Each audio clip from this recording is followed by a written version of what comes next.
Hello everyone, আসসালামু আলাইকুম। আপনারা অনেকেই আমাদের কন্টেস্ট সম্পর্কে জানতে চাচ্ছেন ডিটেলস।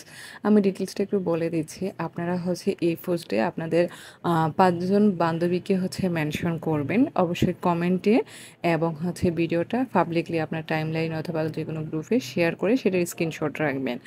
আর তাছাড়া আমাদের পেজে যে কমেন্ট করছেন সেটারও স্ক্রিনশট রাখলে ভালো। আর যদিও সেটা আমাদের কাছে থাকে ডকুমেন্টস। আর আপনারা যত পারেন হচ্ছে আমাদের পেজের ভিডিও এবং পোস্টগুলোতে বেশি বেশি করে কমেন্ট করবেন এবং পয়েন্টও দেখা হবে অবশ্যই। পয়েন্ট নিজের পয়েন্টও বাড়িয়ে নেবেন এবং বেশি বেশি করে হচ্ছে আমাদের ভিডিও এবং পোস্টগুলো বিভিন্ন গ্রুপে শেয়ার করবেন। যে উইনার হবে তার জন্য একটা দারুণ গিফট রয়েছে। গিফটও আমরা অ্যানাউন্সমেন্ট করে দিব ইনশাল্লাহ, কি গিফট পাচ্ছে। আর আমরা চেষ্টা করি সবাইকে ভালো কিছু গিফট করার ইনশাল্লাহ। যারা পার্টিসিপেট করবেন যে উইনার হবে সব কিছু দেখে উইনার করব আমরা। অবশ্যই শেয়ার কমেন্ট অ্যাক্টিভিটিস বেশি থাকতে হবে। একবারই এসে অনেকগুলো কমেন্ট করে গেলাম ওরকম না।